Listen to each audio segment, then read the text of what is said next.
hải cảnh nữa về hải cảnh mua về cho tỷ và lúc trong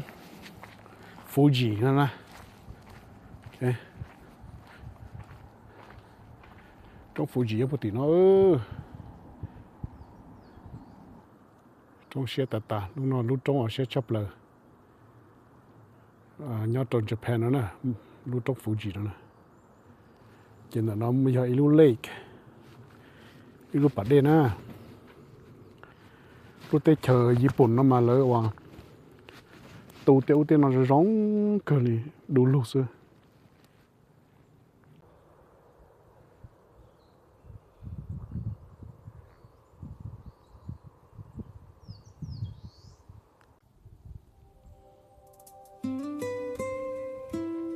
ta tỏ kế một trâu à Nhật Bản ít lúc cô giò cô nè tin này tôi sai trong cơ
tôi sợ tỷ của Tokyo nó ít rau mà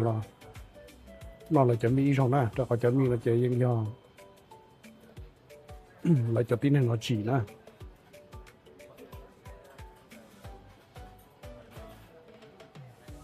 nó mì nè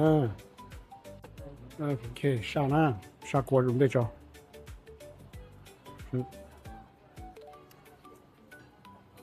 yes bây giờ qua cá hàng nè cho nên là cho nên gọi là chỉ cho mình nó mà lấy chỉ to cá được tiền à mỗi lúc cái lúc cái gì nó thế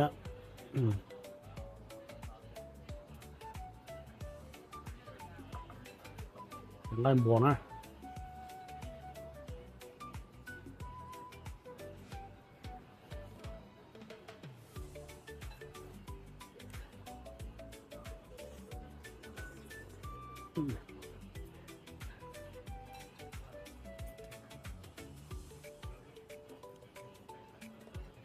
phải với rong á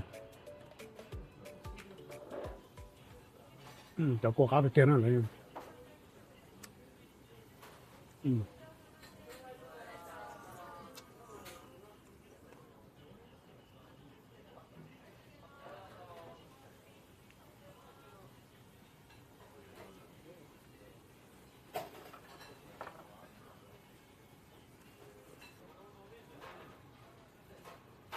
nó phải không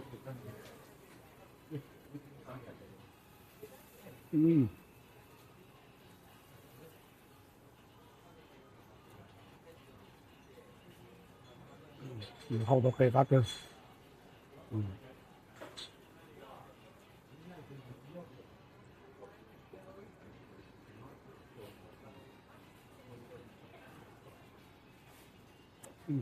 để bắt con nó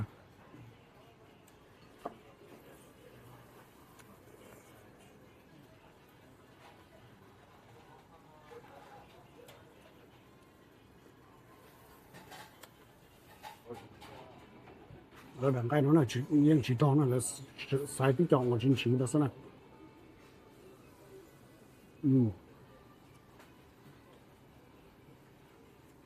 một cái đồ ăn mì mà nên muốn nó mà tí đằng cái tròn rồi sao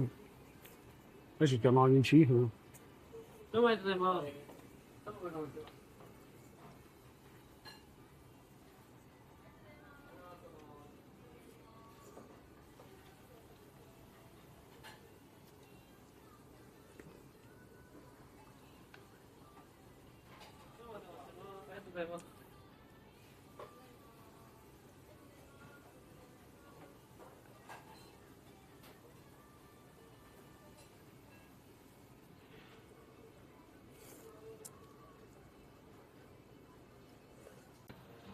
giờ我是弄的忙附近的老的，揸車一路下得大呢，嚴重個老天，佢那老天路快啲中嘅，揸車落又佢都到啦，mà lần車當然到路啊，rental car 呢，啥個，那當然啦。ส่วนหุ้นเราอย่างนู้นที่อ้อนะเจที่เปลี่ยนเนาะยังมุ่งใจเลยจะคอร์ดเจจะคอร์ดเนี่ยมันก็ว่า reserve ก็ใจลีอ้อสมองจะมีคอร์ดไม่นะเจหมู่อ้อสมองท้องเปลือกหรือโตเกียวนะเราจะเนี่ยฮ่องกงโตเกียวนะOkay, chỉ là vô vào cho nó nè. This is just like a to go, cho nó to go thế này. Để nhau tới chọn nên chỉ là mua microwave chỉ là gì.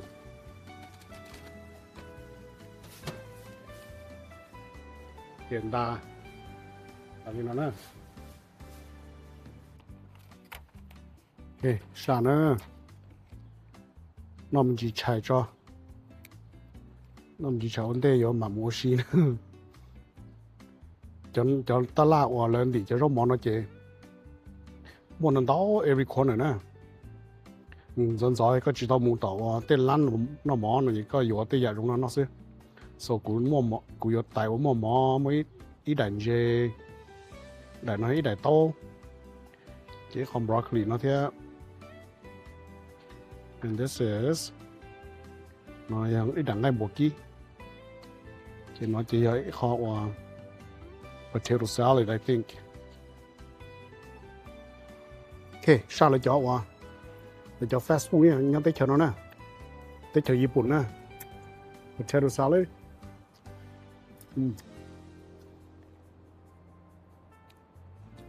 Sao lại tuần dê nó, tuần ăn dê bà thu nè.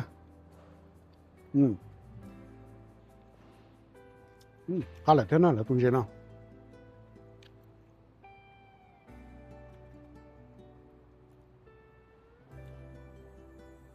Mình chỉ muốn trồng rau, chỉ muốn chơi đi kìa.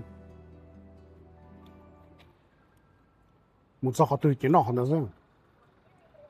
Thế nhau lúc tích hả nó. Đó có nó món á, có nó khủng á. Nơi chỉ nhà có có phải nó khủng, có phải tàu kế nè. Có nó khủng như có chuẩn dê lên nó nè. Dê có nhau một chiều nó có nó tam mà có mà muốn nè. Cho họ lâu tích hả nó là ít sự cho lên nó. Nó chọn go-kart nè, đấy, go-kart, Mario Kart. Thì phải awesome một cái nè, phải vậy cho nó lọt được chưa? Yeah, cho nên có gì qua đi cùng cái thì try cho nó xử lý nó lọt được chưa? Anh cứ lôi đi ra, lôi đi qua 8 miles per hour vậy đó. Rồi nó có qua cái nên là cho tính là mà chúng sắp tới nó là kia. Cái vậy thì con là chỉ bộ awesome một cái nữa, đi Tokyo, Japan. Cái tôi chạy đó, chạy con.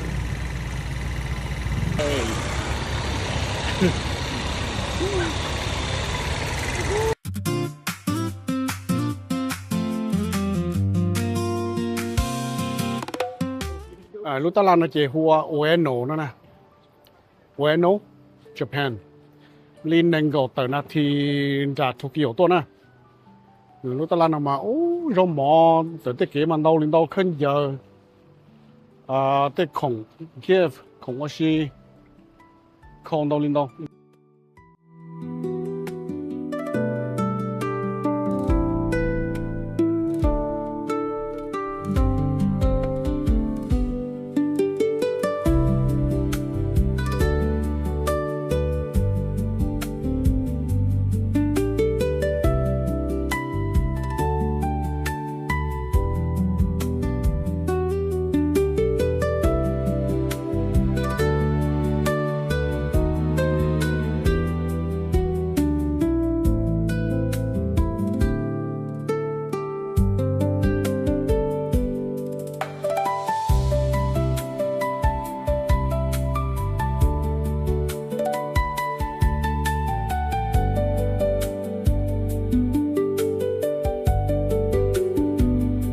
Lúc sau nó cũng nhớ cho họ em giá cố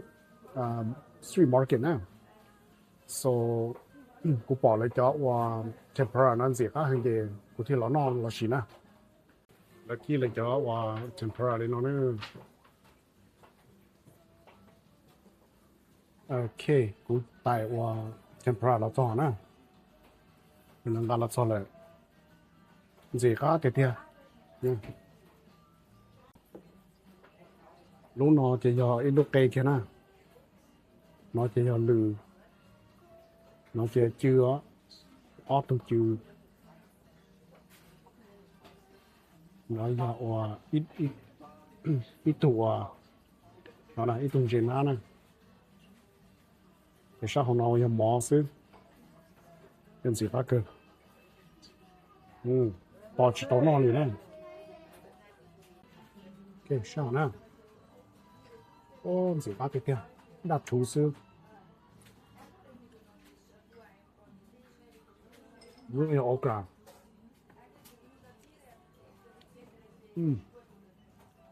got it up so good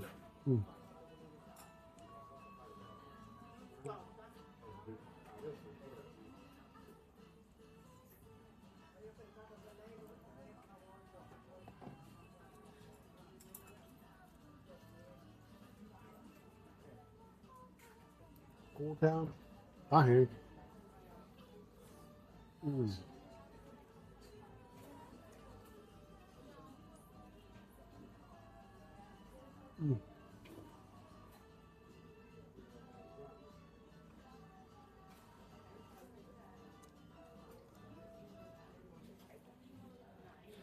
xử lý liền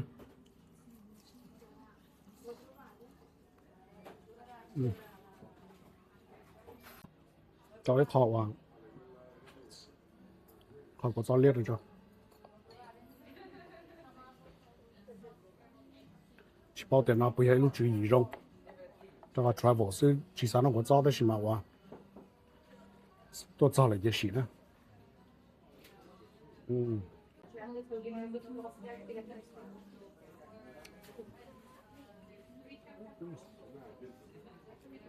tôi có cho được cái gì rồi nè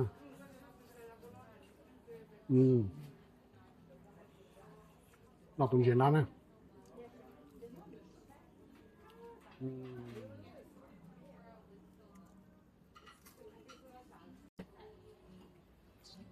cái tụng dễ nó tốt đã thủ sơ so crunchy gì nữa nè đại nó giấy đại hoa với chế độ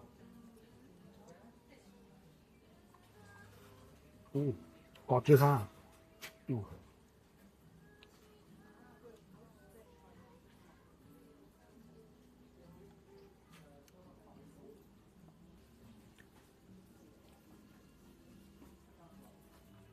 cho nó đi khô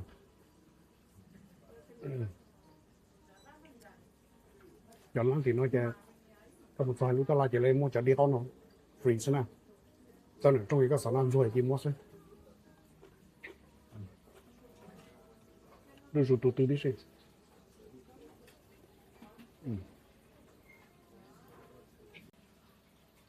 tại nó tiêu đã cây nè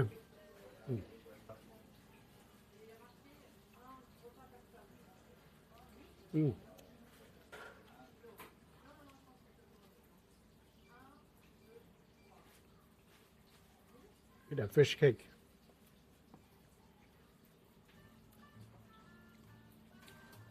nó chuẩn chế nè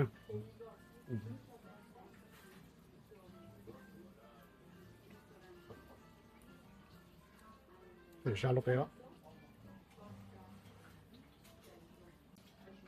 là lúc đó nó là keto chỉ xem nó cái nó sẽ trong có cái nó đắt chú nó thế này look at this đắt chú nó thế này mỗi chợ cái đó đang chơi cho bọn nó hot top à có từng chơi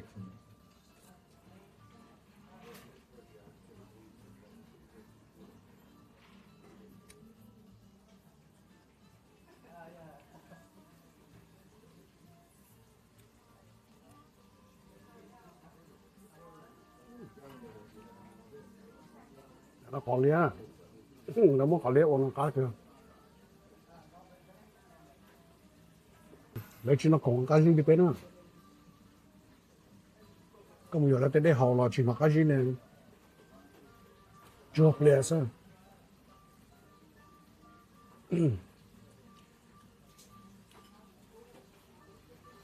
có một giờ là tới cake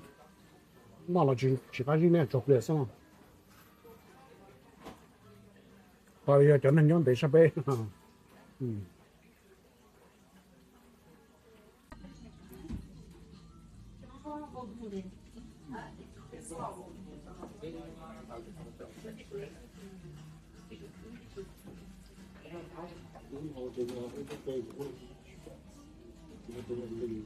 ok số thái năng mà người ta chỉ biết một dầu sử dụng ta làm được không ta làm đồng hữu